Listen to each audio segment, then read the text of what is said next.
When you're ready. And welcome back to another East Auckland Fantasy League podcast. We are week 3, and after 3 weeks, there are two undefeated teams. Me and King of the Castle, Chris Wong. One team that has not won a game, sorry about it, Evo. And the rest hovering around 500. Interesting week, just been a lot of injuries. Team dynamics are going to have to change for some. Sam, you're just coming off the highest points total in week 3. How are you feeling? Feeling good about my fantasy result. Really nice to see some players score some big points. Nice to see Jonathan Taylor, my preseason pick, my prize draft pick, living up to his placing, 32 points in the week, which was very nice. The number one running back in fantasy through 3 weeks. Less excited about the Rams result, but what are you going to do? It's just a week 3 game. Hopefully it doesn't matter for the rest of the season, but fantasy-wise, I'm feeling a lot better than I did this time last week. I bet you're liking that wide receiver 5, Quentin Johnston. Oh, yeah. My lord, 10 targets this week. That's absolutely nuts, just out of nowhere. Yeah, well, he didn't have a touchdown this week, but he did have, 80-something yards on, 6 catches, so... That's crazy. When going into the season, you're like, who's the number one receiver going to be on the Chargers? Did not think that. Did not pick it to be Quentin Johnston. Obviously, a couple big touchdowns through the first couple weeks, but still, he is, the guy who's getting the targets. He is Justin Herbert's.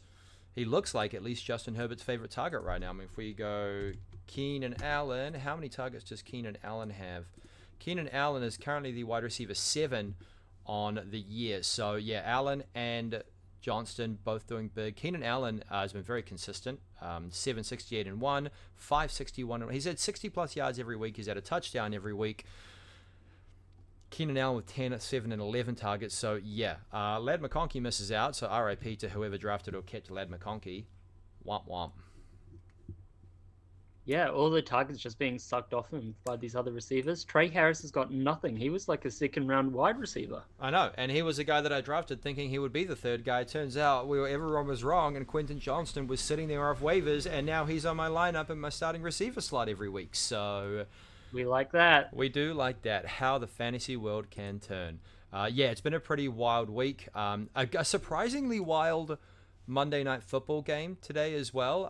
If you watched the Lions-Ravens game, it was actually such a good game to watch. It was back and forth for a long time, and then the Lions just stepped up big time in that second half. Some really big offense, some really big defense.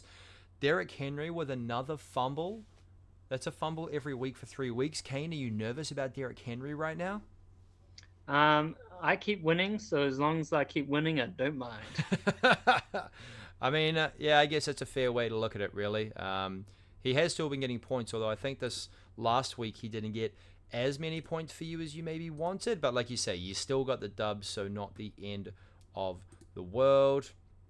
I clicked the wrong button. He's going there. to have games like that, but in any other game, he's going to go for 18 carries, 170 yards, and 2 touchdowns. You just got to pick those ones. Yeah. Well, you got to pick him. I think you're starting him every week. Are you more nervous about Chase Brown? Oh, that's one I am nervous about. Yeah, I believe that. Wonder if we They got manhandled by the Carson Wentz Vikings. Yeah, no, well, the Bengals don't look good right now, unfortunately. They don't look good. Jake Browning did not get it done through the air. T. Higgins got nothing. Jamar Chase still scored a little bit, but yeah, the Bengals are in a little bit of trouble right now, I would say.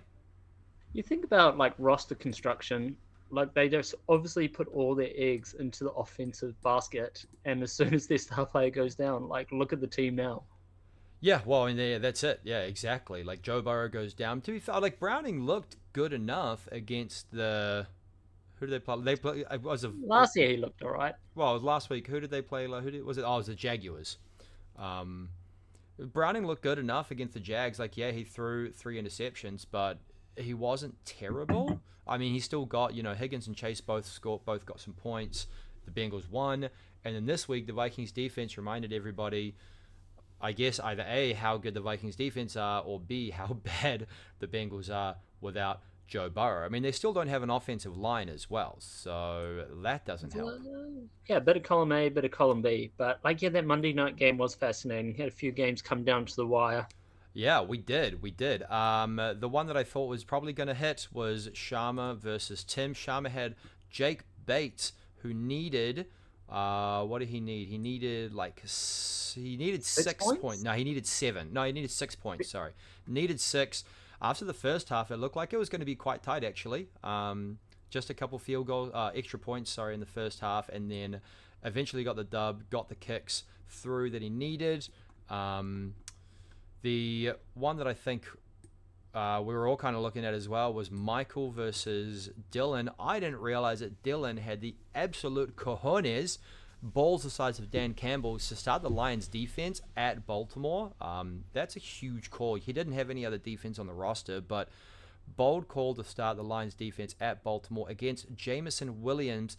And I think it was the first drive that Jameson Williams got all of his 5 points.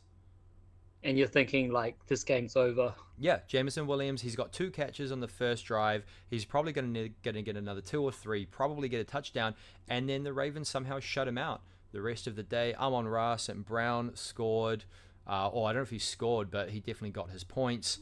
But yeah, it was a very unfortunate there for Michael. He got so close, but not quite in the end. I think that was about it for... Jason's game got really close. Oh, that's right, yeah, because he was against Jahmyr Gibbs, and Jahmyr Gibbs had a really nice day, 23.5, but it wasn't quite enough for Duncan. He needed, 26.5, so only 3 points off. I bet Duncan was absolutely fuming to see David Montgomery run that last touchdown in from 30 yards out. That was on a hairpin. Jason's really well done to get to 2-1. Yep. With 77.5 points winning the week this week, Jason is our lowest scoring winner this week. Yeah, that's pretty close. Win ugly. That's a good trade. Doesn't matter if you win by an inch or a mile. Winning is winning. Just win, baby. Exactly, and that he did. So, yeah, pretty interesting week all around. Do you want to start with our matchups this week, Kane, or anything else you want to cover first? You can go over your game first. All right, we'll go over my game. So, myself, Starvin Marvin, new team name, Starvin Marvin, because Marvin Harrison is starving for some effort. 2-1 with 130.5, taken on Dallas, and it looked like it was going to be dominant. Dallas did have, going into tonight's game, I looked at his bench, Hunter Henry with 25 points, Matthew Stafford, not amazing, but 12 points. If he had started Stafford and Henry, boy, it would have been close. I think it would have been a 2-point game. Oh, Mark Andrews on the bench? Well, yeah, so he started Mark Andrews, and we saw Hunter Henry go off. Dallas and I messaged each other, and he's like, "Oh man, right. Hunter Henry on the bench, not a good set." But Mark Andrews ended up going off, but still wouldn't have been enough either way. Nice for Dallas to finally see AJ Brown. We have an AJ Brown sighting in the room. He scored some points. Unfortunately, just a lot of his other players came back down to earth. But you think you can win most weeks with 110? But your team just popped. My team did. 110 was the third highest score this week. So it was myself with 130, Ryan with 125, and then Dallas was third. So yeah, not a bad result. You're happy with those points. Just unfortunate to be facing the top scorer this week. I got pretty lucky. Jalen Hurts in the first half of that Eagles game looked like absolutely nothing, and then just came roaring back, got a rushing touchdown. I have not had a problem with the tush push because I have benefited from it for the last almost 1 year. But so there was a play in the Eagles-Rams game. I think they ran 2 tush pushes in a row. One to get a first down and the next one to get the touchdown. The one for the first down, I saw the false start live, as I was watching it on my laptop screen. I could see the guard or the tackle move before the ball was snapped. I saw that as a viewer. And all of the refs missed it. And there was a lot of talk about that after the game, how there have been clear false starts. They said they were going to police a tush push properly, and they haven't. NFL refs, please keep not officiating it properly and letting me get free touchdowns out of it. I absolutely love that. Thank you. But yeah, really big game from Jalen Hurts. Massive 3-touchdown game from Jonathan Taylor. Stoked with that draft pick. Very, Even very more nice. if Daniel Jones isn't sneaking some in every now and then. You know what? When Jonathan Taylor scores 30 points, I don't care. If it makes the offense better, fucking get after it, guys. Like, score your points, do your thing. I think that the Buccaneers defense, obviously they got a pick six, which is pretty lucky. Like, you can't. There were 9 defense or special teams plays this past Sunday or Monday if you're watching in this part of the world, but 9 defense or special teams touchdowns. That's it. I benefited from one of those. Yep. What Seahawks had one, the Jets had one, the Bucks had one, the Eagles had one. The Vikings had 2. The Vikings scored 37 points. Their DST against the Bengals. Vikings were crazy on defense this week. Defense wins championships. And that's it. Like, that's why I always stream defenses, because, I mean, you have to play the matchups. The Jets are starting Tyrod Taylor at quarterback. They were not great on offense last week. They weren't great on offense this week, and you have to take advantage of those matchups. So really happy with that Buccaneers DST start. The Rams scored 13 points, so probably would have been fine. I'm glad, I have Hurts. Kyren Williams got the receiving touchdown, looked really good, but my wide receivers still are not getting it done. So if anyone wants to come up with a trade package to give me some wide receivers, then I'm more than happy to look at that. If you're Dallas, I would also like some wide receivers. I think everyone would like some wide receivers at the moment. There are a few going off, but I feel like last week was quite a low-scoring week, like this week just been. There weren't. I feel like it was quite a low-scoring week overall, and some of the top players just did not perform. There was a lot of fantasy irrelevant touchdowns at the beginning. Trey Tucker, Mr. Irrelevant, 38 points. I think he's like the wide receiver 4 on the season right now because of that 38-point outburst. So congratulations, thank you. Really appreciate it.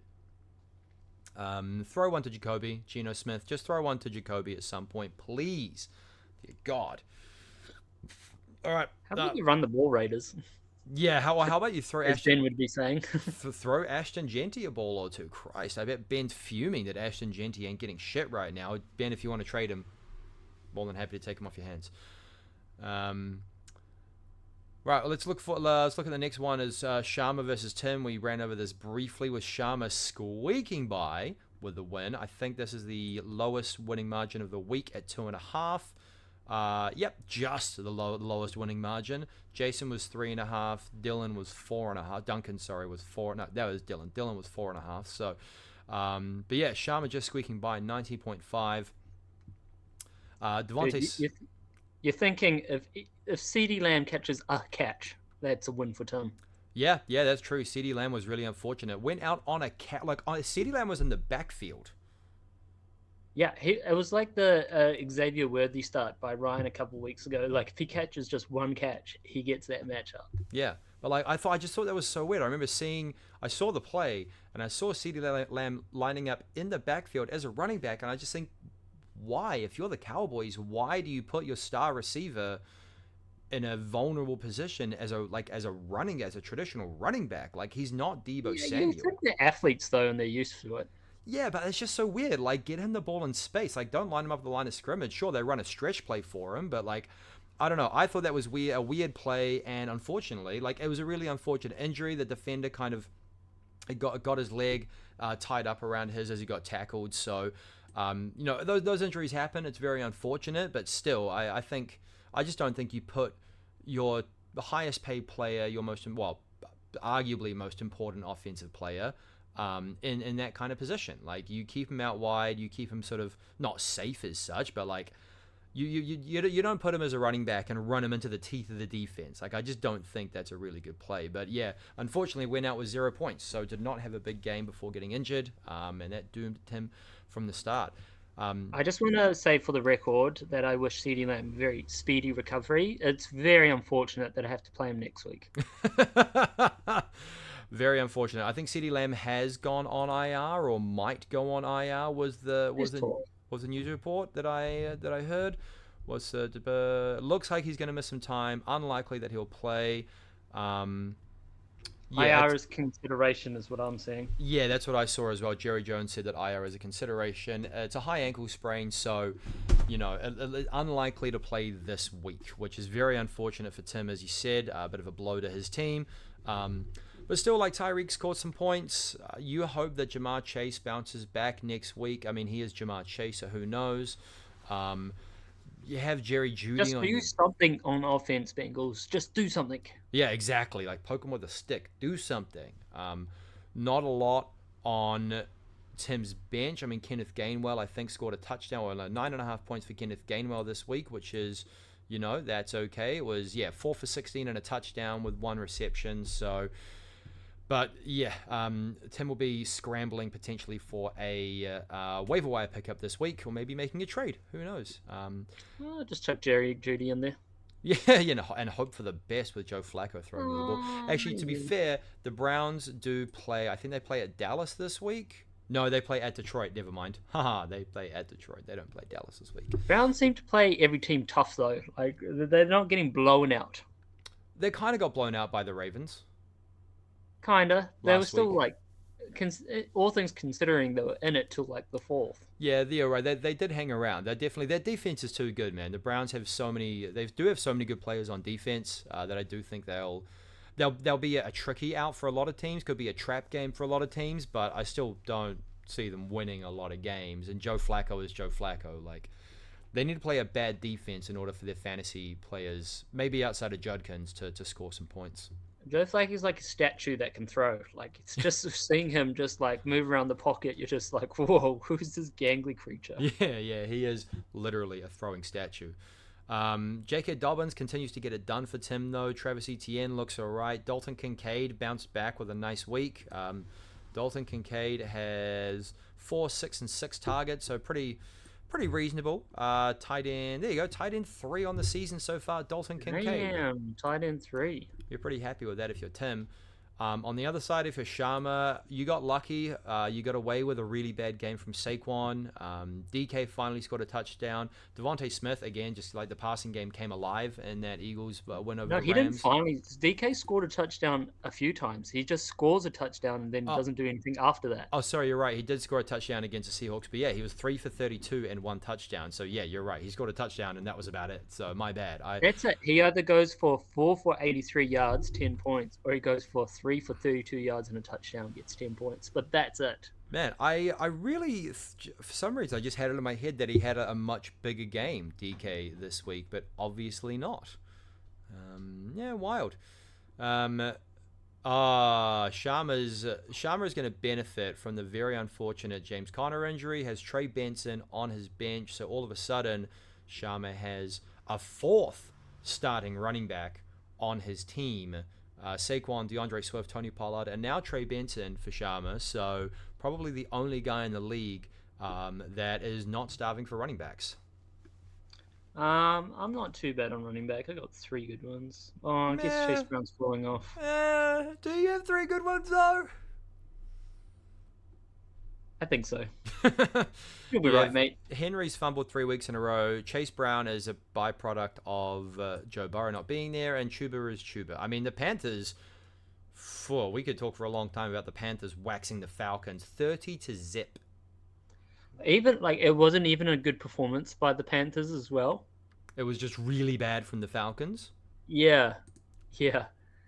I think there was a special teams touchdown. There was an interception for a touchdown. There was a defensive touchdown in that game.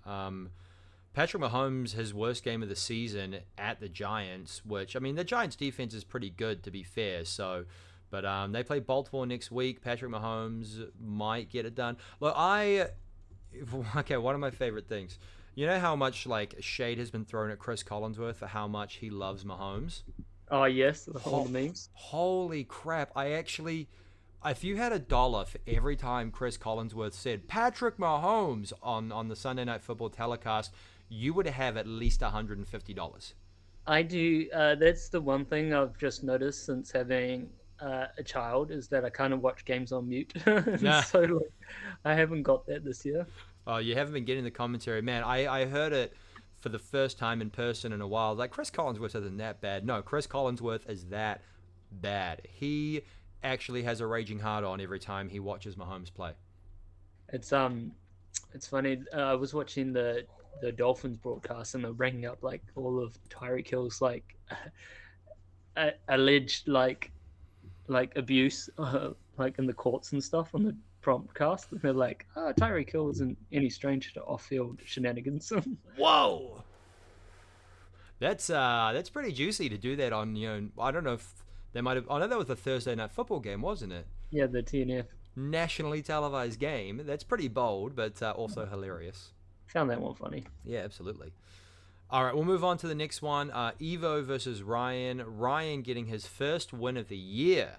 Well done, Ryan. Well done. Second highest scorer with 125.5, playing against Evo, who unfortunately drops to 0-3, the last winless team. Still scored 100, got to that magic number, but when you play the second highest scorer, it's unfortunate. Can we take a moment to appreciate Caleb Williams? What, just found a game? He's not going to be like...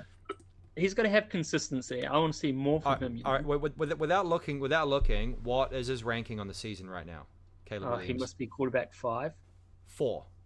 He's quarterback 4. Yeah, well done. Quarterback 4. Had an average week at Detroit, but again, Detroit really good defense last week. But 21 points against Minnesota, 28 points. It was against Dallas, so let's not, the Cowboys are a really bad defense. I think we can all agree on that. But still, 298 and 4 for Caleb Williams. 12 yards on the ground, not a lot of rushing yards, but still 28 points. You have to be pretty happy with that if you're Ryan. Obviously, the big get for him was Jordan Mason with the Aaron Jones injury. Now, he has Aaron Jones as well, so obviously, he hedged his bets there. But Ryan's score could have been, wow, Ryan could have taken an extra... My goodness. I mean, you're not starting David Montgomery over Mason or Bijan, but Montgomery with 30 points on the bench. The Vikings defense, again, 37 points on the bench. Maybe you could have started the Vikings over the Packers, but I guess you don't expect the Packers to have a bad game against Cleveland, but Cleveland ended up winning. That's it. You were talking about the Rams being a top 5 team in the league. Like, you'd think that the Green Bay Packers were the best team in the NFL before this week, and then they go and shit the bed against the Browns. Yeah, shit the bed is right. You know what, actually, Ryan... Wait, hang on. Didn't the Packers lose on Ryan's birthday? I've beaten Ryan a few times on his birthday as well, and it's been hilarious. But you got your first win this week, mate, so well done. Look, Ryan, I know you're pain to watch your team lose in just heartbreaking fashion, but win in fantasy. It's a bit of a double-edged sword. Like, oh, man. Like, I was happy after the first round of games for the points that I had, but then when the second block kick happened, I just shut my laptop. Like, I was just like, I just shut my laptop and just put it away and just kind of sulked for a good, 5 minutes. Man, I had the opposite feeling this week watching the Seahawks. It was like we won the game in the first quarter, and then it was just cruise control for 3 quarters. Dude, you were, 28-0 up in the first quarter or something? Yeah. Can you win the game in the first quarter? Apparently. Well, against the Saints, come on. Against the Saints. Drew Lock got in for a few snaps. That's how bad it got. Oh dear. Looking at Ryan's team again. Actually, Ryan has a bit of a. Oh, actually, he maybe doesn't have an issue. I mean, Mike Evans is going to be out with a hamstring injury for a little while. He's got some depths. Like I feel like put Sutton in there. Montgomery comes into the flex. Yeah, Charles Tutin's looking good. Yeah, Montgomery's a tough one though because he. Worthy coming back from injury. Yeah, Terry McLaurin also left with a quad injury. No news on, I guess we'll find out in the next couple of days when everyone has scans and whatnot. No news on McLaurin right now. But yeah, your 2 starting receivers, Evans and McLaurin, going down with injuries. You do have Courtland Sutton. Yep, I think this was his really... okay, 6 for 61 and 1 in week 1. A dud last weekend against the Colts. But they play the Bengals next week. Courtland Sutton will be fine. But he does have to hope that Worthy, either of those injuries to Evans and McLaurin aren't serious, or Worthy comes back pretty soon because he's pretty thin at wide receiver depth outside of that. Tutin definitely looks all right. Obviously, Montgomery. What did Montgomery do? I mean, to be fair, Montgomery had a big game. He had a touchdown last week, obviously 2 and 150 yards this week. On 12 carries, Montgomery has had 11, 11, and 12 carries in the last 3 weeks. You normally don't get the points with that kind of volume, but I mean, like Montgomery had a 72-yard run and then the 31-yard touchdown run. You're not getting those every week from him. So, yeah, I mean, I would... Just on that, I thought he should have gone down and not taken the touchdown on that 31-yard. If he, like, goes down on the 5-yard line and then they nail 3 times, they've won the game there. But he's just like, nah, got to give my fantasy guys hope. I don't know if they win the game there. I think the Ravens still had the timeouts and the 2-minute warning to... Oh, no, yeah, they still... It was after the 2-minute warning. It was after Literally, the 2-minute he warning. had to run the clock out. Yeah, right, okay. I mean, maybe, you know, it's... But still, you get, 14 points up at that point? Like... Yeah, you're 14 points up with less than 2 minutes to go in the game. Like, come on. Oh yeah, he just started himself in fantasy. He needed those points. You go for the smoke. Like, you need the stats. You need the numbers. You know, you want that contract extension. You go for the smoke. Massive game for Montgomery, though. Gutted to be on Ryan's bench, but a win is a win nonetheless. Ryan had 67.5 points on his bench. Yeah, that's a lot. That's a big bench. Best bench wins. Evo on the other side of the ball. Again, the really unfortunate loss of James Conner. Panic stations. Not just yet. No, you've got Quinshon Judkins on the bench, and Judkins played really well against a really good defense in Green Bay. I mean, he had, let's look at his stats, 18 for 94 and 1. That's, you know, in his first full game action. Judkins looks like the guy in Cleveland now, with those numbers. So, you know, you've got a backup, you've got someone else coming in. I mean, yeah, unfortunately, Zay Flowers, tough to see Zay Flowers get 2 points when the Ravens did score quite a few. Puka is on pace for like 500 targets or something crazy. He is looking good. 11, 9, and 15. He has 35 targets through 3 weeks. That's 12 targets a week for Puka Nacua. I saw something... Matthew Stafford has targeted Puka 35 times. Devontae Adams is close to 30, and everyone else combined is like 20 or something like that. The Rams paid Tutu Atwell. The Rams paid Tutu Atwell $10 million a year to do fuck all. Go Tutu Atwell. I mean, good for him in his bank account, but goddamn, Puka the number 1 receiver on the season, unfortunately, not helping Evo actually get a win. Wan'Dale Robinson, the big waiver wire pickup from last week, came right back down to earth this week, unfortunately. That's weird seeing the Giants be like this, and then next week they're like this. They're just going to yo-yo each week, and I still do not know why Dable has a job. Well, I feel like Daboll's hands are kind of tied. Like, the Giants, I think... Well, how long are you going to tie them there for? Like, him and the general manager, Joe Sheen, just need to... I mean, I feel like the Giants actually played pretty well for the most part. Their defense held up. They held up their end of the bargain for the most part. Russell Wilson just couldn't get it done. Like, Russell Wilson, I mean, the Chiefs again are a pretty reasonable defense. They just couldn't. Russell Wilson couldn't get it done. He couldn't find his guys. He missed throws. He underthrew. He overthrew. He made bad reads. He made bad runs. Wilson just, he looked great against a bad defense in Dallas, and he's coming right back down to earth against the Chiefs. So. Well, I'm in favor of starting Jackson Dart. I think everyone is in favor of starting Jackson Dart right now. Like, did you watch a Sunday night? Oh, you wouldn't have heard this Sunday night broadcast, but like, I think Dart came in for like 2 or 3 plays, and the crowd loved it. And then he went off, and the crowd booed again. It was very New weird. York. New York. Yeah, so, you know, if it's a tough one for Evo, like, do you start DJ Moore with the inconsistencies in Chicago? You have to look for a quarterback, obviously. You know what? He has 2 rookie running backs in Omarion Hampton and Quinshon Judkins. Both, like, Omarion Hampton obviously benefits from the very unfortunate Najee Harris injury. There's a positive there, Evo. Yeah, so, you know, you have Hampton and Judkins. At the very least, Evo, if the season starts to go down the drain, there are your keepers right there, Hampton and Judkins. Those are your I keepers. just want to give you some positive reinforcement, Evo. I won the league 1 year starting 0-3, so there you go. Yeah, Puka was also drafted this year, so, you know, potentially you have Hampton, Nacua, and Judkins, unless you want to try and trade and kind of climb out of that hole. You have 3 guys who are easily going to be keeper options for next year. So it's not all bad. He did get 20 points from his kicker, Chase McLaughlin, which is always wild to see. And Jake Ferguson at tight end. Jake Ferguson is tight end 6 on the season. Jake Ferguson has 32 targets through 3 games. That's crazy. Even more now that CD's going to be gone, I would assume. Even more now that CD's gone. 13 catches for 82 yards yesterday. That is wild.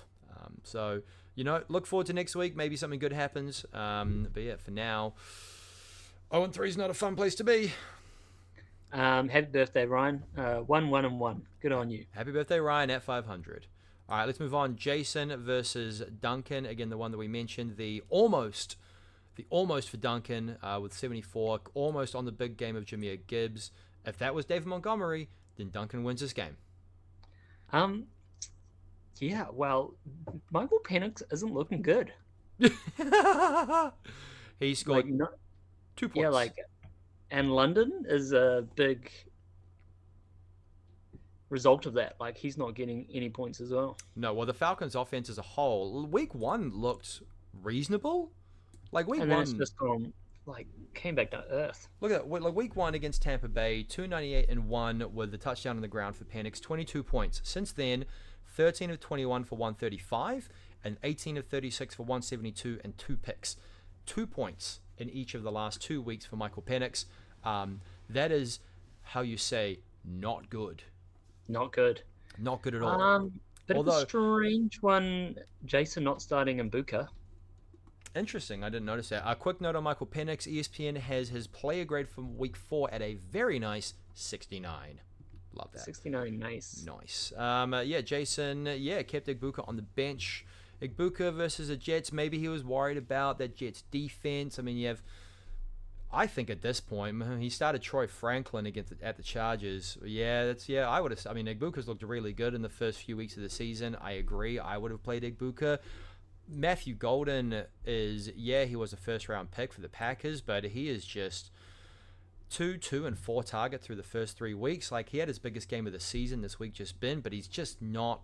The Packers offense isn't getting it done right now. Well, at least they were. But yeah, the Packers play Dallas next week. So maybe Matthew Golden is a smash start this week against that Cowboys defense. Tracy Jr. Obviously, Scatterboo's taking that RB1 role in New York now. Yeah, well, I mean, Tracy got injured as well. So Scatterboo is the guy. My biggest draft regret now is not drafting Cam Scatterboo. He was pretty cheap too, $4 or something. I love the Cam Scatterboo's tape, with the highlights in his tape coming out of college. Man, I remember just seeing that guy on posts on social media and YouTube videos and whatever.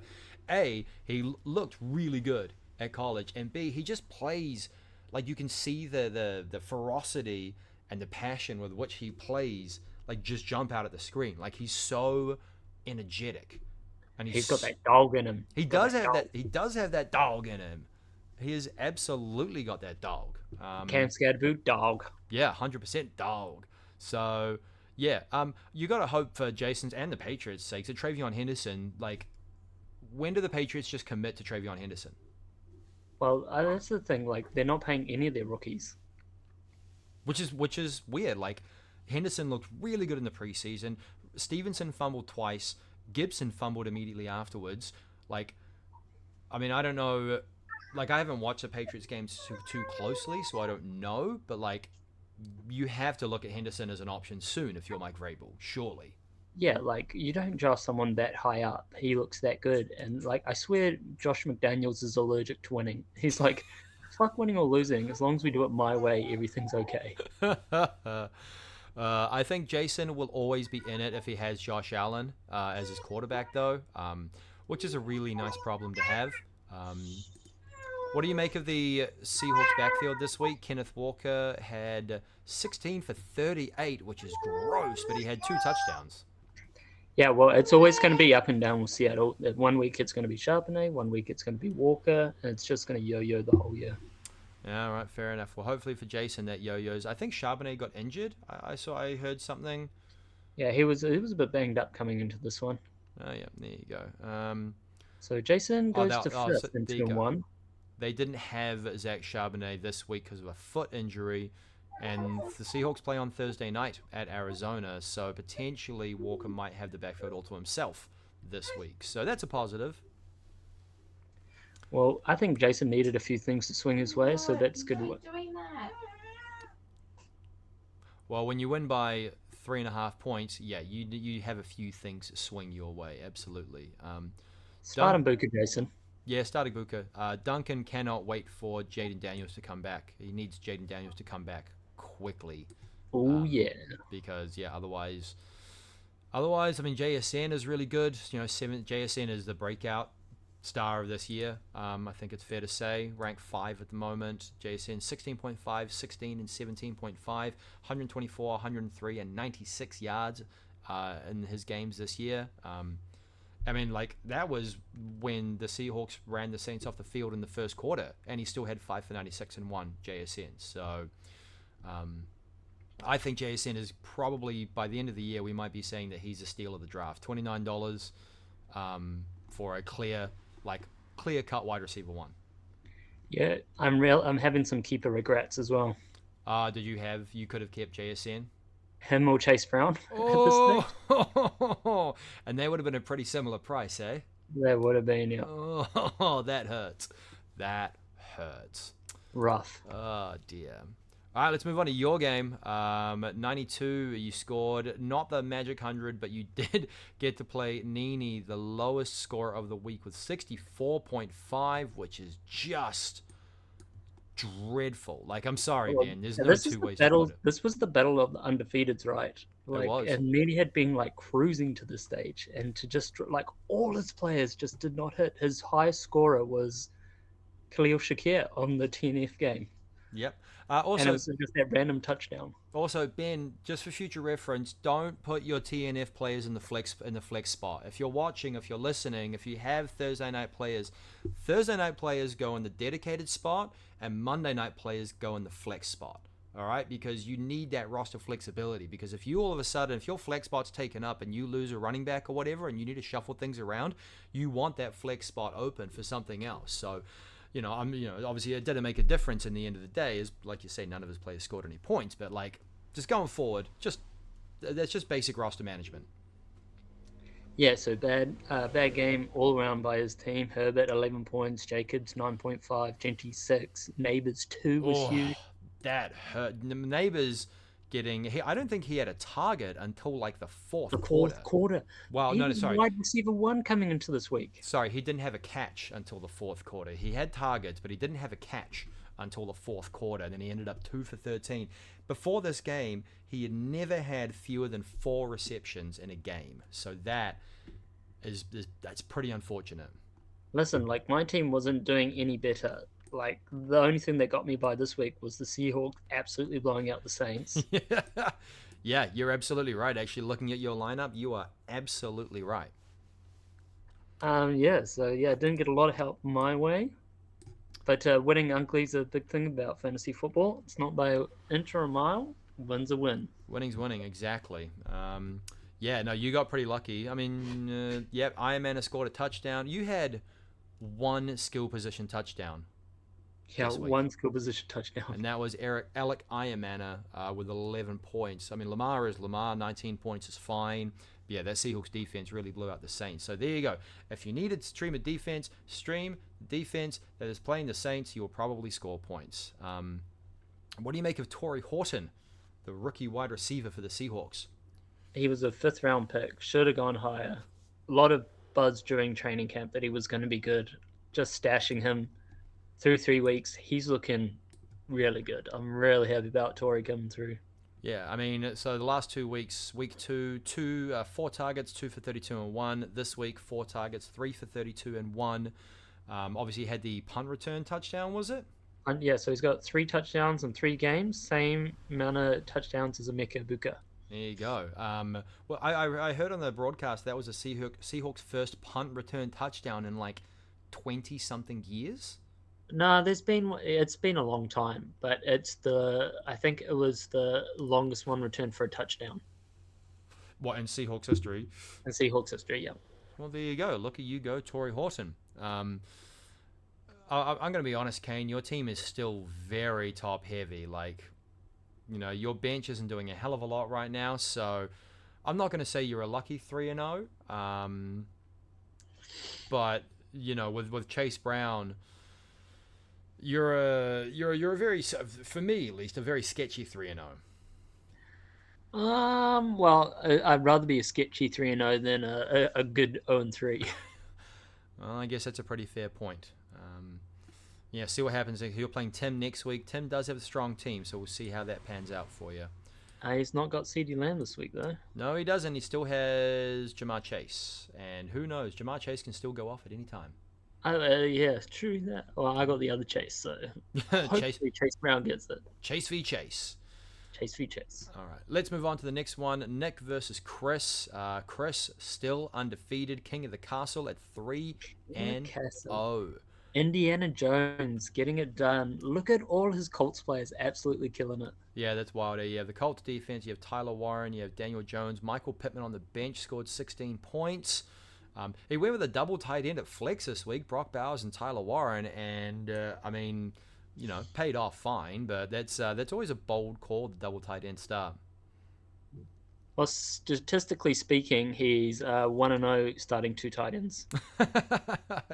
Guess you can't fault the process. He gets Jordan Addison back this week off of a suspension. Chris Godwin could be coming back soon as well from his injury. So, Chris is looking really strong right now. The running backs, Devon Achane was okay this week against the Bills, still ranked 7th on the season. Alvin Kamara, he's going to have better games. That was very unfortunate, that game against us. Still 18 carries, so Kamara is still a guy. Garrett Wilson's getting it done with Tyrod Taylor and Justin Fields. Yeah, Garrett Wilson is, he has been freed from the clutches of Aaron.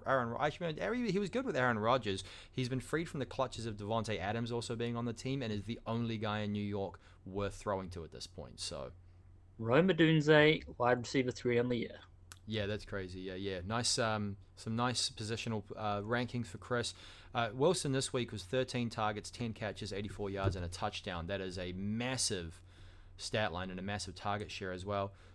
Chris's team, Daniel Jones, quarterback 3, Devon Achane, running back 7, Garrett Wilson, wide receiver 9, Rome Odunze, wide receiver, did you say 3? Yeah, wide receiver 3 on the year. Brock Bowers, tight end 8, Tyler Warren, tight end 10. Everyone on his team is, except for Alvin Kamara, is a top player at their position. So, even Michael Pittman, who hasn't been incredible, is still wide receiver 14. So he has 3 wide receiver 1s, 2 tight end 1s, a quarterback 1, and he has more reserves coming in with Chris Godwin and Jordan Addison coming back off injury and suspension respectively. So Chris looks like the guy to beat right now. Chris has not won a fantasy championship ever. So I am all for a Chris season. Is this Chris's year? Who knows? Nick on the other side, got a reasonable. It's got to Ertz. Yeah, it does go to Ertz. Zach Ertz was a big waiver wire pickup last week at the tight end position. With Jaden Daniels out, we saw the unfortunate result of that. I think Washington really leaned on the ground game. Up big, they won 41-24, but I think Mariota got a rushing touchdown. Bill Krosky got a rushing touchdown. Jeremy McNichols had the big 60-yard rushing touchdown, so not a lot left to go around for Zach Ertz. He had 3 targets, 3 for 38. Not exactly what you want. But I think, as we were talking about before, Drake London's just a byproduct of that Falcons offense looking so bad. Yeah, that is really unfortunate as well. Drake London was the big keeper. Drafted, sorry. The Falcons fired their wide receiver coach. They fired their wide receivers coach. Yeah, I don't know how that helps anything. No. That's just a little tidbit, the Falcons fired their wide receiver coach. The Falcons did not cross the Panthers' 30-yard line in the entire game. That's bad. They didn't get any closer. They didn't even get into the red zone once. That's going to help their red zone percentage because they didn't get there. And and that Panthers team isn't looking great either. So I don't know how much of a panic station that is. That is a demoralizing loss if you're Atlanta. Everyone thought Atlanta was a dark horse for the NFC South this season. That's not happening. Not the case. Not the case. Not the case. Baker was fine, like 16 points. Baker is great. Baker and the Bucks are so much fun to watch. Tight game in New York, but they came away with a win in the end. You see, there were two great quotes from Baker. One of them was like when he was talking about the game was personal to him because he got cut by Steve Wilkes, who was a defensive coordinator for the Jets when he was on the Panthers. So Baker was like, yeah, that game against the Jets was personal because it was against the head coach that cut me. Which is hilarious. And then I think it was about Emeka Egbuka's one-handed catch on the sideline. Someone asked him, like, what was more impressive, the one-handed catch or the touchdown catch? And he's like, well, I think the one-handed catch is it's disrespectful to my passes. Like, he's disrespecting my throws by catching it with one hand. Start Emeka Egbuka, Jason. Yeah, start Emeka Egbuka. I think that's Baker's just great. He's so much fun to watch. But yeah, Breece Hall unfortunately got shut down in that game. Amon-Ra did Amon-Ra things. He's still, second-ranked wide receiver. Amon-Ra is very much still that guy. Ramondre Stevenson fumbled twice, and they're still not putting Henderson in. Yeah, and that's unfortunate because I don't know how much more work Ramondre gets. Nick really needs a Rashee Rice to come back or for Hollywood Brown to step up because he's got some decisions to make. Bit of a conundrum in his flex spot going forward, I think. I think once Rice comes back, he'll be okay. Yeah, just that running back slot is looking pretty shaky. I mean, you got two starters in Hall and Warren, but not strong starters, I think. Hall's an up-and-down starter, looked really good in week 1, and then has kind of... wow, Hall only had 9 carries this week, 10 last week. He does have Braylon Allen on his bench, and Braylon Allen had 6 carries this week, so just not a lot of running for the Jets overall against Tampa Bay, which is, to be fair, Tampa Bay does have a pretty good run defense. Vita Vea's in there, Levante David's in there. Those guys are studs. So, yeah, just a bad week for the Jets. Maybe it picks up next week. Good win, Chris. 3-0, baby. Yeah, Chris is definitely he's the guy to beat right now. There's Chris. King of the castle. King of the castle, indeed. Right, our last matchup of the week to break down is...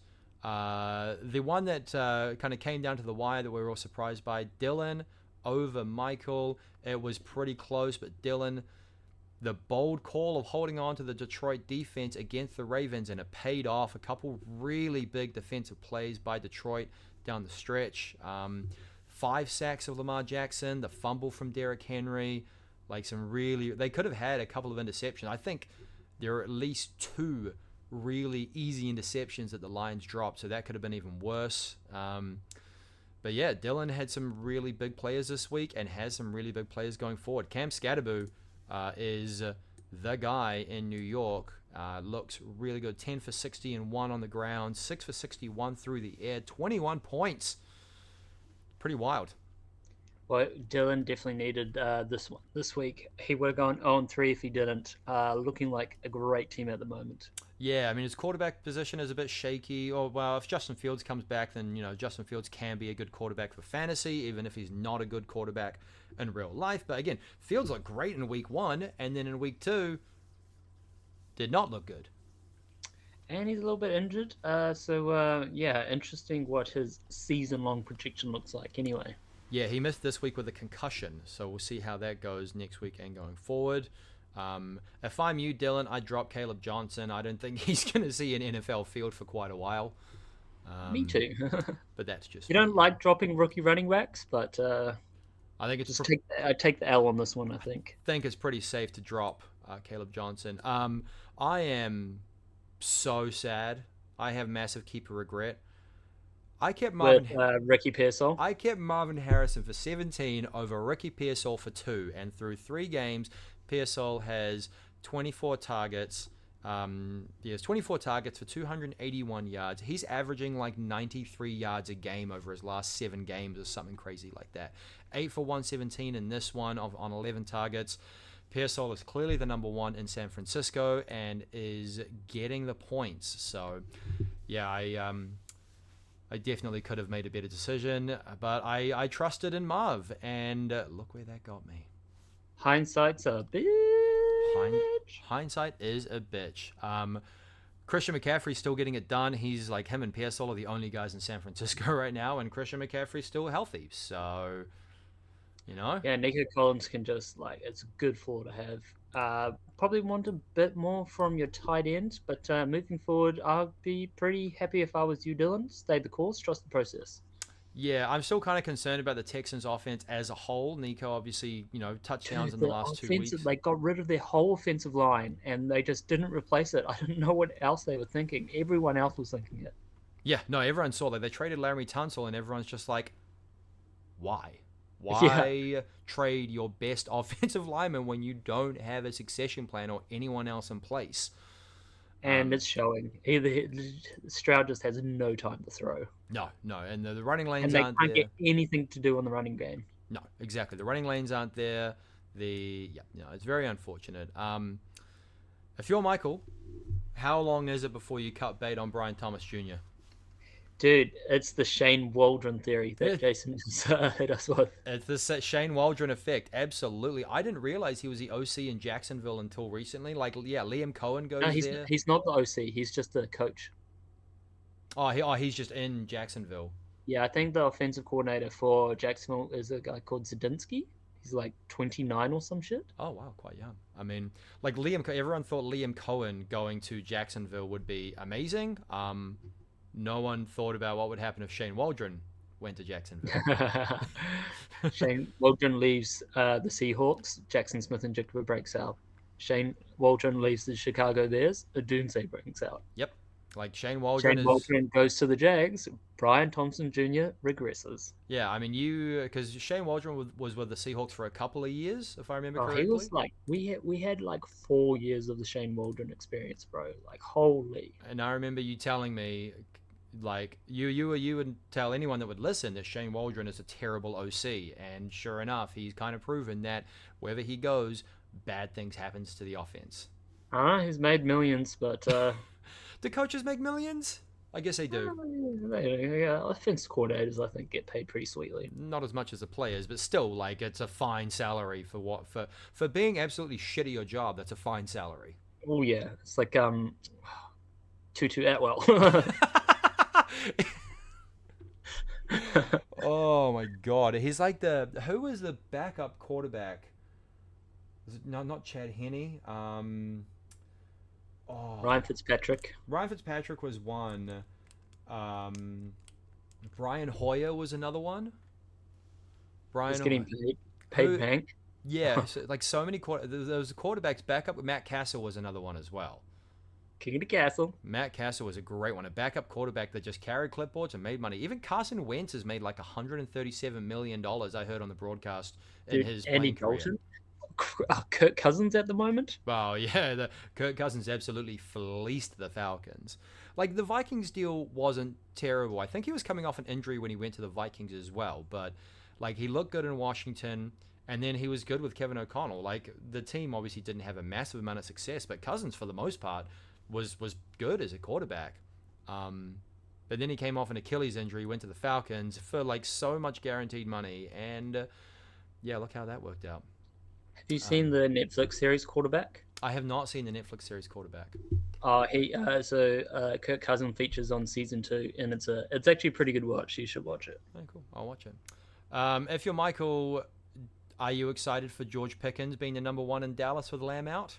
I mean, you're happy with that. You're also, with Austin Eckler being out for the year, you think Bill Krosky is going to get a few more touches, so that improves his running back spot way better. And, yeah. Well, I mean, Eckler was out for this game, and Chris Rodriguez kind of started the first drive. And, Rodriguez is available on waivers at the moment. Rodriguez really started that first drive pretty heavy. So it's clear that they don't trust Krosky Merritt. No, he started the first 2 drives right, but then they gave Krosky the rest of the game. But he still only had 8 carries in a game that Washington won, 41-24. Bill still only had 8 carries. That's not a lot. Yeah, we'll see how it shakes out moving forward as well. I might. I want to look up the stats for that game because that is. The Pickens one might be where you might not have CeeDee Lamb, but is the rest of your team going to be good? Like what with the Cowboys? You mean? The Cowboys. Well, I mean, I guess the thing that concerns me is that Pickens is now clearly the number one receiver. Therefore, he will draw, he'll draw the best guys on the opposing defenses. I mean, he had 9 targets, 5 for 68 and 1. Like he's had the exact same. No, there's no way. He's had the exact same stat lines the last 2 games. Turpentine. Like both against the Giants and against the Bears. Apparently, unless there's a glitch, 9 targets, 5 catches, 68 yards, and 1 touchdown. Both against the Giants and against the Bears.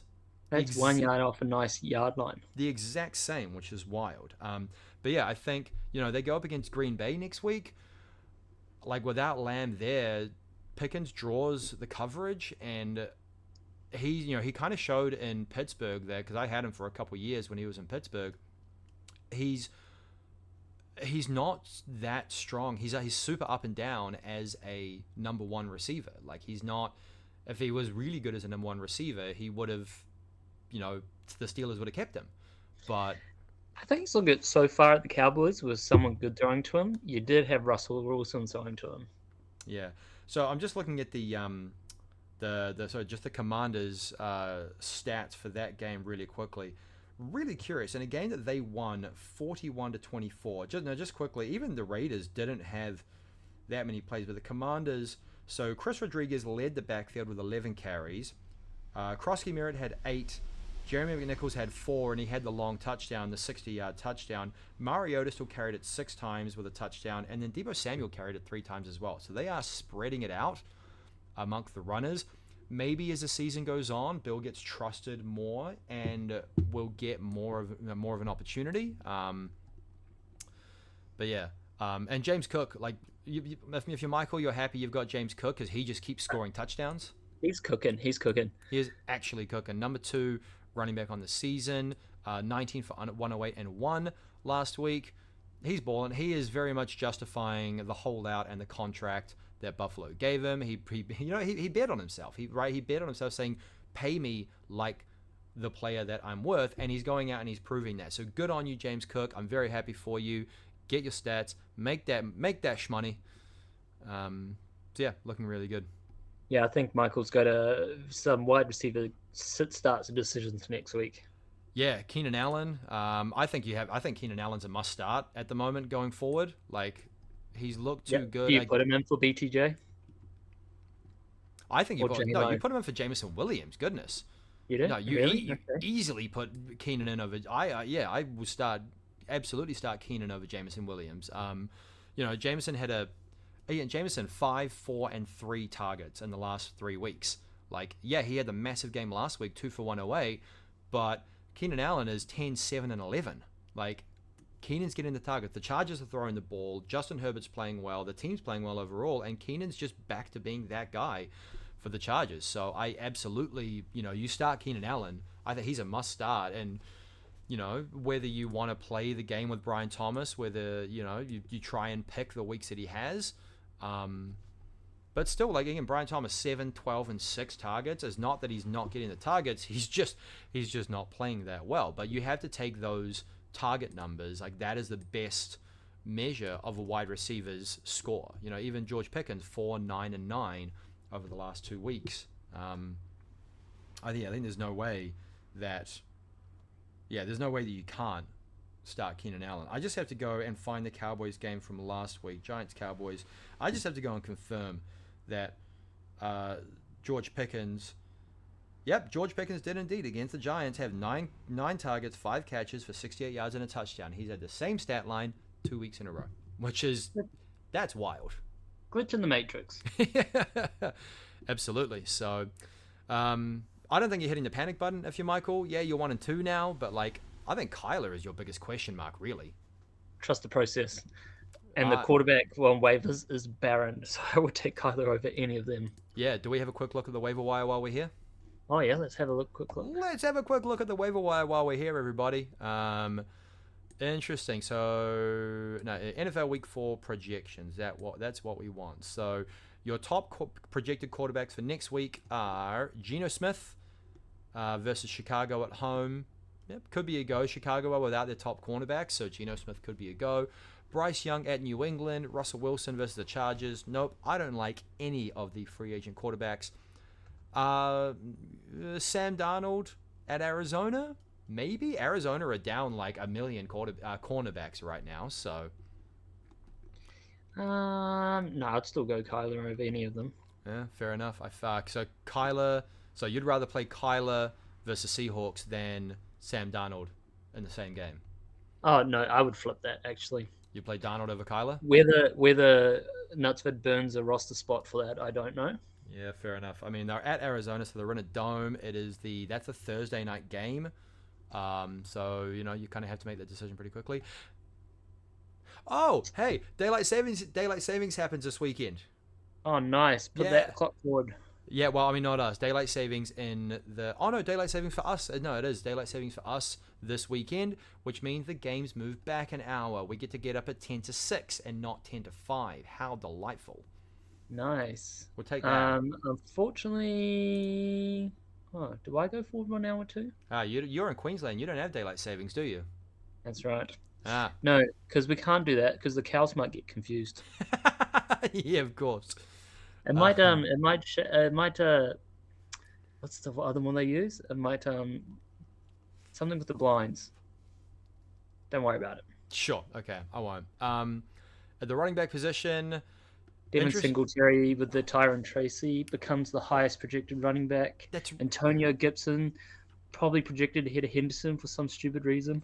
Yeah, I don't agree with the Devin Singletary projection. I don't think the Giants they'll mix Singletary in and they'll probably kind of go 1A, 1B, but like you can't watch Scatterboo in that last game and not play him. Yeah, no, of course not. Like if Daboll, he's a fan favorite, and you need all the fan help you can get. Exactly, and if Daboll wants his job, if Daboll and the entire Giants brass want their job and they want their fan base to actually like them, they have to play the rookies.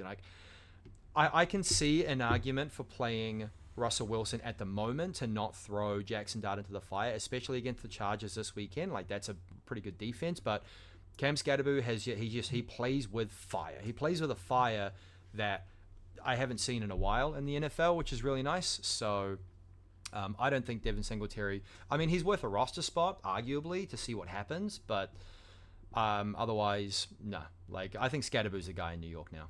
Or otherwise, probably, Chris Rodriguez is the other running back you probably want. Yep. Again, just with that uncertainty in Washington, definitely, I wouldn't spend a lot on him, but he's definitely worth a roster spot to see what happens. Amari DeMercado in Arizona with Connor going down, he becomes a backup, so potentially he's someone you might want to look at as well. Outside of that, there's not really a lot else going on in the land of running backs. Wide receiver, I mean, Trey Tucker is the big name who had the big game this week. I mean, he scored 4 touchdowns. He has 13 catches for 211 and 4 touchdowns this season. 8 targets, 9 targets in the last 2 weeks. I think for all the talk of, the rookies there, Jack Besh and Thornton. Yeah, Thornton. Trey Tucker is looking like the wide receiver 2 based on usage the past 2 weeks, which is pretty wild. So potentially, again, he's a guy that, you might want to drop some fab on him just to see what happens. I think, Jacoby's still the number 1, but obviously the coverage rolled around to Jacoby and Trey Tucker got free. So also, if you are a wide receiver hungry, just a little tidbit: Demarcus Robertson coming back from off IR. Oh, I thought he was suspension. Oh yeah, well he's back next week. Yeah, he's back next week. Tyquan Thornton, potentially for the Chiefs. He had a pretty good game this last week. I think you want him until Rashee Rice and Worthy come back. Yeah, that's a good point, actually. I mean, 9 targets this past week, 5 for 71. He scored a touchdown in 2 straight weeks, so Mahomes likes him. He's throwing to him. The other one that is worth note is, he had a nice, I take that back. He had a nice game today. Rashad Bateman had a nice game, again for Lions, but Zay Flowers really got taken away. 7 targets, 5 for 63, but before that, 2 catches for 10, 2 catches for 15, so he's a desperation stash, Rashad Bateman. I don't think, Calvin Austin is arguably a desperation stash as well. Even then, only averaging 5 targets a game, has scored a touchdown 2 out of 3 weeks. He's a desperation, flex dart throw at best. Jalen Tolbert potentially with a CeeDee Lamb injury, or Kevontae Turpin if you want to take your shot on either of those guys. But I think that offense really gets kind of... I think Dallas... I don't think Dallas does very well against the Packers this week on offense. Tight end land is a wasteland. I don't know if anyone is worth looking at all. Nah, I wouldn't give anyone there a shout. Chigga Conquo's had 6 targets each of the last 2 weeks. If you're super desperate, if you're who is it that's starting Colton Loveland? Was it not Dylan? Yeah, Dylan has Loveland. There you go. So if you're Dylan and you are desperate, then Chigga Conquo's had 6 targets each of the last 2 weeks. Dalton Schultz, again, averaging 5 targets a game. It's okay. Tight end's a bit of a weird place at the moment. Yeah, touchdown dependent. Yeah, outside of the big guys. DST, any defenses you like? Any defenses we like this week? Let's have a look. Well, it'll be worth noting some of the injuries, some of the quarterback injuries. Bears at Las Vegas, potentially. I mean, they scored 12 points against Dallas, with... sorry, not Bears, sorry, Commanders. Commanders at Atlanta. I like anyone that's playing against Atlanta right now. It is in Atlanta, and I never like defenses away, although they don't have to travel too far, which is nice. So, yeah, Commanders at Atlanta could be a good start. Outside of that, maybe you want to... I do not like any of these defenses. Maybe maybe the Jets at Miami, potentially. Miami offense has not looked. They kind of got it together this last week. Like, they looked okay against Buffalo. The Panthers potentially, with the way New England have been 4 fumbles this past week for the Patriots. Maybe they just have a problem, and you want to try to capitalize on that. Also, if Justin Fields isn't starting, the Dolphins potentially could be a flyer this week, but even then, they've let 33, 33, and 31. They let the Patriots score 31 points to Dolphins, so no, I don't think you want the Dolphins against the Jets, actually. So Commanders are my top pick. Panthers are worth a flyer. Jets are worth a flyer. Outside of that, meh. Yeah. Yeah. Right, should we take a... Yeah, matchups next week. Oh, yeah, quick look at the matchups next week. This is a bit of a long one now. We've gone for 1 hour and 7 so far, so it's a bit of a long one. But, we like to have fun. We like to have fun and look at things around here. Quick look at our matchups for next week. So I'm at the top, so I'll start with me. I'm playing Duncan next week. Current projections, I'm 106. Duncan is 100, so the projections have me in favor at the moment. That's the highest projected out of all teams at the moment, Sam. Am I the highest projected? God, the projections just love me, don't they? Oh, we've got a few injuries I think people need to fit in, but we'll see how we go come Thursday, I reckon. Yeah, well, yeah, I mean, everyone is... It's interesting because I can't... Oh, actually, you know what I can do? I have to make a few clicks, so bear with me for a second here. I'm going to make a click here, and then a click here, and then that will take me to, bam, the matchup. There you go. I touch wood. I'm not facing any injury woes this week. I'm going to make some adjustments to my lineup. T. Higgins is going to come out of my lineup so fast this week. I'm not sure for who at this stage, but he is definitely coming out of my lineup. And then, so yeah, my top scorers, Jonathan Taylor. Oh, hello. That's going to be a fun game. You got Rams Colts, Jonathan Taylor at the Rams, Kyron Williams versus the Colts. That's in LA, so that's going to be a really interesting game. Otherwise, there's a few matchups I like. Jacoby Myers is a really good matchup that I like. Quentin Johnston at the Giants. I love that matchup. Let's go. God, if I was Duncan, I'd want Jaden Daniels back this week. Oh, yeah. Yeah, you definitely want Jaden Daniels back this week if you're Duncan. Otherwise, he's got JSN at Arizona. JSN could absolutely go off. Jahmyr Gibbs is playing Cleveland. I like that matchup for me personally. Otherwise, if Jaden Daniels is not back, then I would hazard a guess that I'm probably going to be okay. But we will see how that one goes. Don't count your chickens. No, never count your chickens. Exactly. Quick look ahead to Sharma. Sharma projected at 102 versus Dallas at 99. So the projections have it slightly in favor of Sharma. Interesting matchups to watch. Saquon Barkley at Tampa Bay. Tampa Bay have been pretty good against the run so far. So see what happens there. I think he brings Benson in for Swift. I think Swift versus Swift at Las Vegas, or I think you keep Tony Pollard against Houston. Houston's run defense has been pretty weak. Yeah, I do think you're right. You bring Benson in for Swift. Otherwise, I think you keep DK Metcalf and Devontae Smith there. On the other side, let's see. Dallas has a decision at quarterback whether to start Matthew Stafford or roll with. You can't roll with Jake Browning against Denver. I just think that's a recipe for disaster. No, you have to put Stafford in for that one. Yeah, got to put Stafford in. A couple tough matchups at running back. Bucky Irving against the Eagles, although Kyron did okay this last week. Javonte Williams against Green Bay, that's kind of tough. He's hoping his receivers just, do something good. That Justin Jefferson gets it done. A.J. Brown has officially come to life. And Mark Andrews. Maybe he's officially come to life after the game he just had. I'm going to say no, because I think Isaiah Likely's coming back next week. I can't. Yeah, but I don't know. We'll see what happens. I kind of like Dallas in this one at the moment. Obviously, we're probably looking before anyone has actually set their lineups, but still, I like Dallas for the upset in this one right now. Both need a win, being 1 and 2. Dallas has averaged more points so far.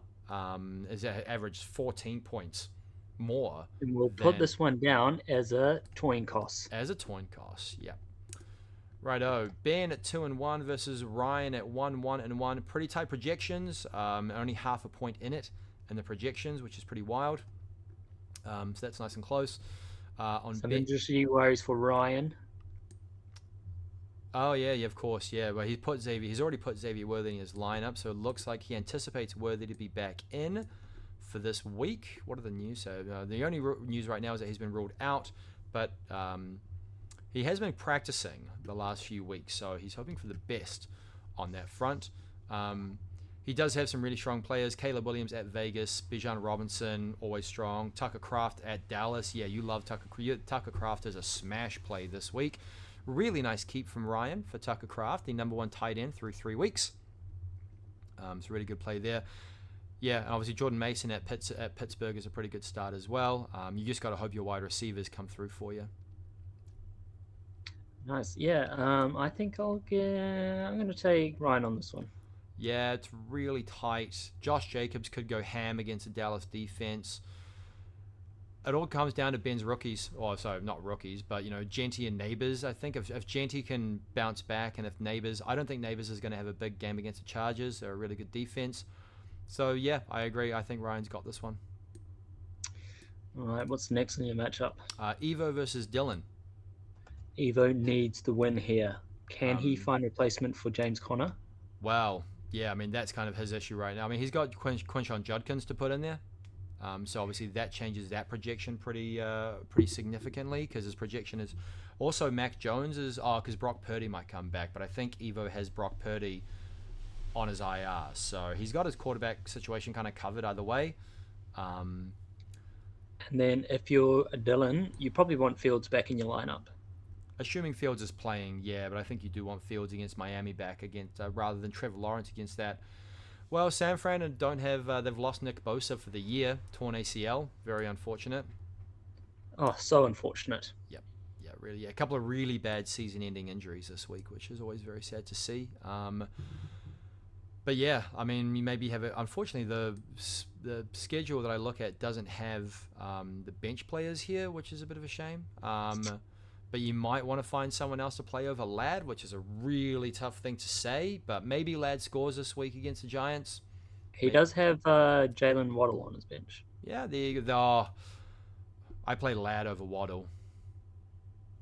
It's a Waddle problem. That is a bit of a Waddle problem. Yeah, I think I think you start Pearsall, you start Nico Collins, and if it's Ladd versus Waddle, yeah, I play Ladd easy. And if I was Evo, I would probably take Wan'Dale Robinson out there, put maybe DJ Moore back. Yeah, who's DJ Moore playing? DJ Moore is versing the Las Vegas Raiders. Yeah, I think I do that as well. I play more over Robinson there. Yeah, Robinson against the Chargers. Yep, I play more there as well. Obviously, the projections are a bit skewed with Evo not having a quarterback in his... Oh, doesn't have the quarterback point in his projections because of the Brock Purdy expectation to start. But Evo's been averaging 105 points. Wow, his team averages 105 points, I should say. Not that he has been, but his team averages 105. So This one is another coin toss. Yeah, it's pretty close there, for sure. It's very close. Jason versus Nick. I think we have some projection issues. Do we have... Oh, no, we don't have projection issues on Jason's side. He just has very low projections. He's putting Mbuka back in. Franklin and the flex. Travion Henderson is his running back too. You have to think Henderson gets it going this week against Carolina. And you'd think... Is he going to roll with the Falcons defense? He'd probably go for the Washington defense on that one, I would say. I think that depends on if Mariota starts. But even then, yeah, I kind of like the Washington defense more than the Atlanta defense. Tell me who else he has on his bench that he could start over Matthew Golden. Oh, Travis Hunter. Anyone else? RJ Harvey. Nah. Ollie Gordon or Dylan Sampson. I would start Hunter over Troy Franklin, I think. Troy Franklin had a really big week too. He only had 4 targets, 2 catches, 8 yards this last week. I think you start Travis Hunter over Troy Franklin this week. Jason? I think the Travis Hunter experiment through 3 weeks of the season has failed. Really? Already? Yeah, he's lining up in wrong spots on offense. He's not doing great on defense. You didn't draft a player first overall to be average at both offense and defense. He's going to master one first, I reckon, and then go to the other. Yeah. The line is very heavily in favor of Nick here. Baker Mayfield is going to have an interesting time against Philly. And yeah, can Drake London come to the party and score some points? Although Nick has yet to... I don't know if Nick can flex Ramondre Stevenson at this stage. That's a pretty risky flex. I mean, it's a good defense to play against Carolina, but that would be a telling matchup, depending on, if Nick plays Ramondre and Jason plays Henderson, who gets the work? That's the question. So, yes, Nick's still got another 3 weeks without Rashee Rice, I reckon. Yeah, well, I mean, he does have another... Yeah, he's still got 3 games left in his suspension. All right, so the next one is you versus Tim. Now, Tim has, obviously, the CeeDee Lamb injury lowers his projection, so he'll have to make a little switcheroo around there. So he can put Jerry Jeudy in, Isaac Guerrero, or Kenneth Gainwell at the moment. Might be looking at someone on the waivers this week, I would think. I would be putting... Well, right now, you're putting Jerry Jeudy in that spot. That's not a question for me. It's tough losing CD, but yeah, you do have to put Jeudy in because I don't think CD's going to play with a high ankle sprain. But yeah, some tough matchups for Tim this week. Dak against Green Bay, Travis Etienne against San Fran, even Jamar Chase against Denver with Jake Browning. That's a pretty tough matchup versus Pat Surtain. On the other side, interesting to see what happens with your running backs, Chuba and Chase. Where is Chuba sitting at the moment? Running back 13, so he's doing fine. He's okay. He's a running back 1. Yeah, he's an RB1, so that's okay. Baltimore at KC will be a really interesting game. Yes, I'm looking forward to that one. Don't know why they don't flex these games out to the primetime game, but c'est la vie. Yeah, I'm going to say, if any game... Yeah, my God, Monday Night Football next week is an absolute disaster. It's Jets, Dolphins, and Broncos, Bengals for the Monday night doubleheader. It's bad. Even the primetime game this week, the Chiefs Giants, that was bad. Yeah, the Sunday night game, Chiefs Giants. Whose idea was that? There was some. I mean, excuse my bias, but Rams Eagles would have made a really good Sunday night game. Yes, of course it would have. My God, that's a rematch of last year's divisional round. Yeah, divisional round. Man, we nearly beat the Eagles last year in the divisional round as well. That was wild. But yeah, I don't understand the schedulers and their propensity for bad games because Monday night's going to be an absolute snooze fest. I hope I have work or something and I can do something else other than watch those games. Fair enough. I mean, obviously, yeah, Tim does have to make a switch, but I still think you're pretty safe this week. It depends on how KC's defense. If KC shuts down the Ravens, then, well, we could be looking at an upset here by Tim. I think the Ravens are going to come back with a vengeance next week after their performance today. KC have a pretty good defense, so we'll see what happens. And then last matchup of the week is Michael versus Chris. Projections have Michael at 99, Chris at 105. Chris is at the top dog at the moment, so I think he's always going to be hard to take down. And be interesting to see what happens with Daniel Jones this week at the Rams. I mean, to be fair, Jones played and the Colts played the Broncos. No, who did they play last week? It wasn't the Broncos. It was the Titans last week, but it was the Broncos the week before that, and he still scored 23 points. So he has somewhat proved that he can put it up against good defenses, but they're traveling west on the road against a Rams defense that has shown they can really hassle the quarterback. So I think Daniel Jones gets his biggest test this week, and that matchup really is going to, I think, determine how well Chris does. Because I think the rest of his guys, Wilson, Adunze, Bowers, they're all going to score. They'll be fine. But yeah, if the Rams decide to shut down, if the Rams can shut down the Colts, Chris might be in a bit of trouble.